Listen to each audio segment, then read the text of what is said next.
a lot of those situations, a lot of those times that I need a cross face, I think in threes, right? So a good DB is never going to go for the first one, but they'll go for the second one. Yeah. The good DBs will go for that second one, and they'll hang on that first one. But when you give them that second one and they feel it, they're going to jump it. Yeah. So if I can make sure at the top of my route, I'm thinking everything needs to happen in thirds, right? 1, 2, 3, Yeah. breaking back in. A lot of the time you can get them to take just one bad step, open their hips just enough to be able to clear it. Yeah. So just want to talk about like route running stuff. Yeah. I think like you're obviously a prime example of somebody who makes their living as a route runner. Like, just talk about kind of like the journey, I guess. Like when you started to really appreciate the art of route running, when you started to like realize you were really good at it. Like, when did that all start for you? I think probably the realization of like, okay, I think I understand things about route running that people, that I just assumed that everyone understood. Right. I think that probably started in high school, where I was a running back my entire life, but I go in the backyard, and my dad was a quarterback, so he was always all-time quarterback. But we'd be in the backyard, and he'd have me run through routes and all that stuff. Right. And he wanted me to run routes like he played for the Cowboys. He wanted me to run routes the way that they ran routes, and so it kind of started with that. Like, you don't run routes at curves. Yeah. You run routes in straight lines as best as you can. Putting your foot in the ground and giving like indicator steps. You got to be able to tell the quarterback when you're making your cut.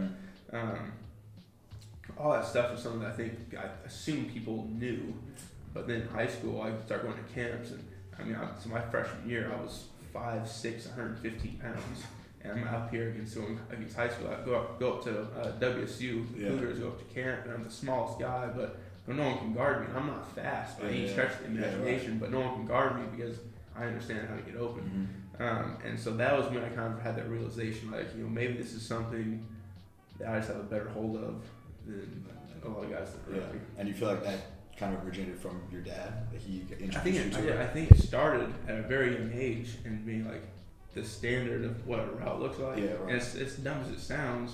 Like when I'm 8 years old in the backyard, 7 years old running running what you call a 7 route, a little post corner route. Like if I didn't run it and put my right foot in the ground, throw my eyes back, put my left foot down and sink and run out of it, like he's like, well, that was a good route. That was good. Awesome. And so as it was fun. It wasn't like I was being scolded for it. It's like really wanted me to run it the right way. And it was fun. I loved it. So I think it started there, and I had a great coach in high school that continued to groom that. So pretty lucky in that regard. Yeah. Were there any like specific drills that maybe you would suggest to young kids, like things that you do now on a daily basis that you've picked up that like you're like, oh, I wish I knew that in high school? It helped me so much. Man, there's a lot of stuff. A lot of things that I feel like, it's a lot of things I wish I would have done in high school. But for me, I was never a blazer. I always had to find ways to win, and using leverage, using all these different techniques. And honestly, in high school, my thing was like the bubble step. I get to like, if I'm running a dig, I'd run off the post bubble step dig. Right. And a lot of that stuff though now, I'm in the league. Like a lot of stuff you don't have a ton of time for yet, or you have to be very creative in how you incorporate it, so that you're at the spot you need to be at the right time. No doubt. Where in high school, it's a lot more freedom. But in terms of individual drills, anything that allows you, that's teaching you to sink your hips and stick your foot in the ground. Sink your hips, foot in the ground, and be able to feel a push side to side. I think one of the big things, telling you hear this, like when you're trying to stick someone, you got someone in a trail technique. A lot of people put their right foot in the ground hard and think that it's going to make the DB go right. Like putting your right foot in the ground should make a DB go left, because that's how you plant the right foot to go left. So people run, put their right foot in the ground real hard and go left, and be like, "Oh, how did you cover that? I put my foot in the ground real hard." It's like, well, you don't. No one cuts that way. It's the push, the acceleration off. Like I call it a hip shift. Yeah, it's like exactly. You have to push in the opposite direction, exactly. crossover, and then it's your right foot in the ground, the shift to the left, and now your left foot redirecting you, and that's how you do it. If you want to go left and you want the DB to go right, you need to put your left foot in the ground hard and redirect off your right, and that's going to send them where you want to go. But you can't just, I see it all the time, guys running. Exaggerated stats. I'm like, you've never seen a great wide receiver in the NFL do that. No, nobody does it because it doesn't work. And if you are doing it, it's because he's setting you up to go the opposite direction. Yeah, right. And so, that's one of those things I think early on.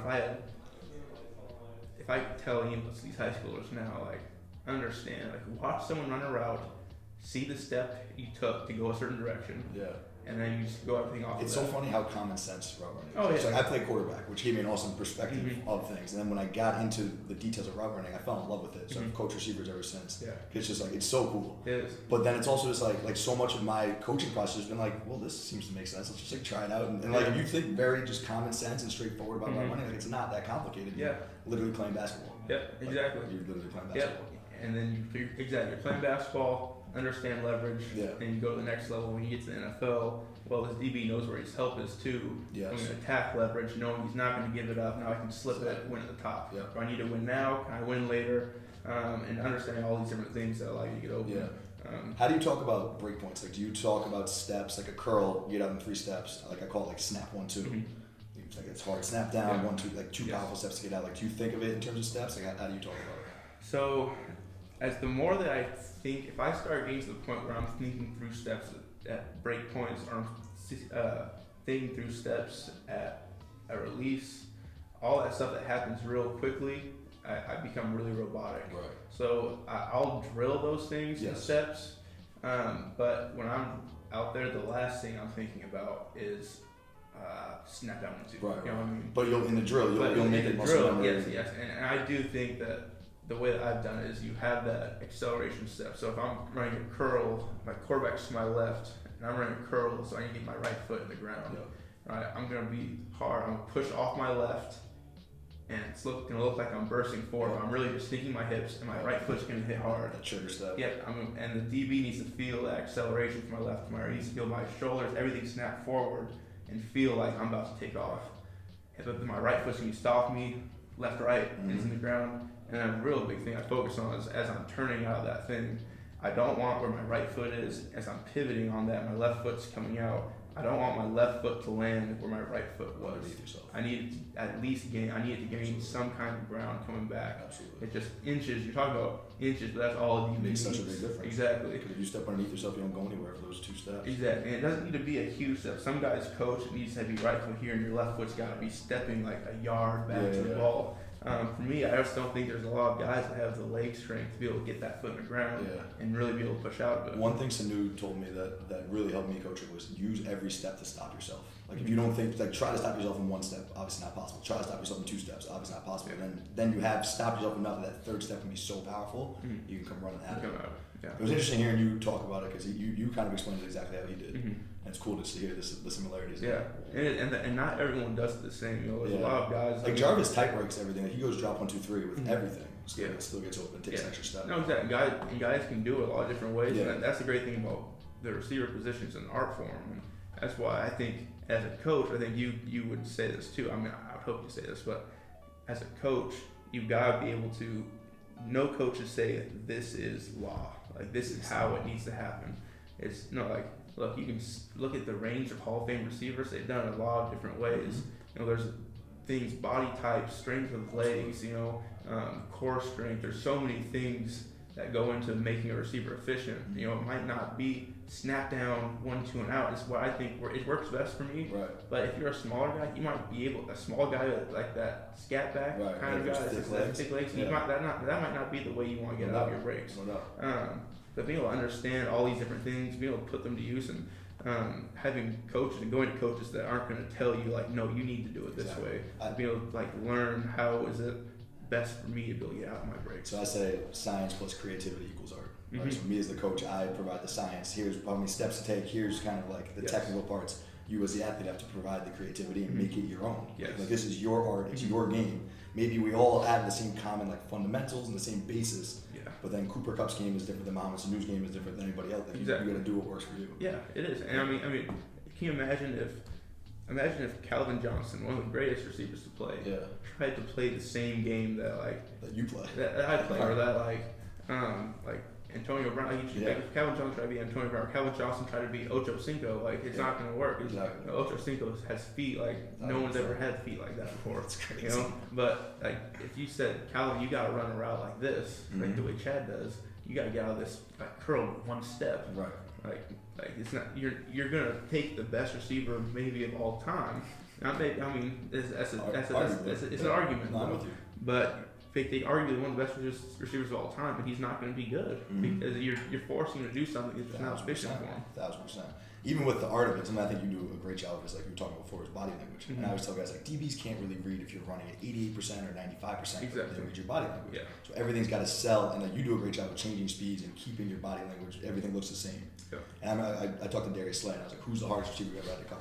And he said Tay Adams, but then he said Jordy Nelson. He was like, Jordy Nelson looks like he's running a fade no matter what he does. He's always like 88%. He's under control, but it all looks the same. I couldn't jump anything. Yep. What like do you what do you do to be conscious? So that was something my coach in high school talked about. You mentioned it too. It's basketball, not just in your lateral movement, but like watch a point guard. Point guard doesn't sprint back and forth down the field, right? He controls the ball. Now he turns it on. He slows it down. And if you can find that place where, look, I can run at, like you said, 90%, and it's gonna look like I'm going. As long as you have that lean, you got the good arm pump, you got good leg drive. If you're watching someone run at you, it's gonna look like you're moving. Yeah.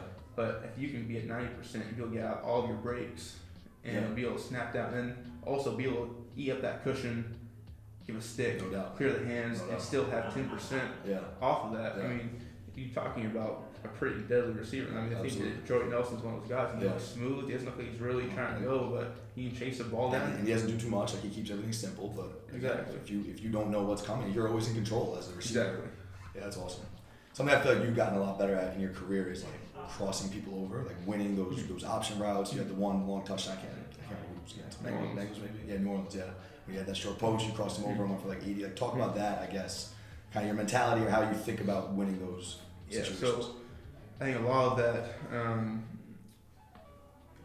depends on whether you've got the option to break out or not. You know, if you've got the true option where you've got in or out, it makes it a lot easier. But if you're just running, the straight short post where you've got to break in, the importance of making everything feel like you're going out, you're going out, and finding those release patterns that make everything feel the same.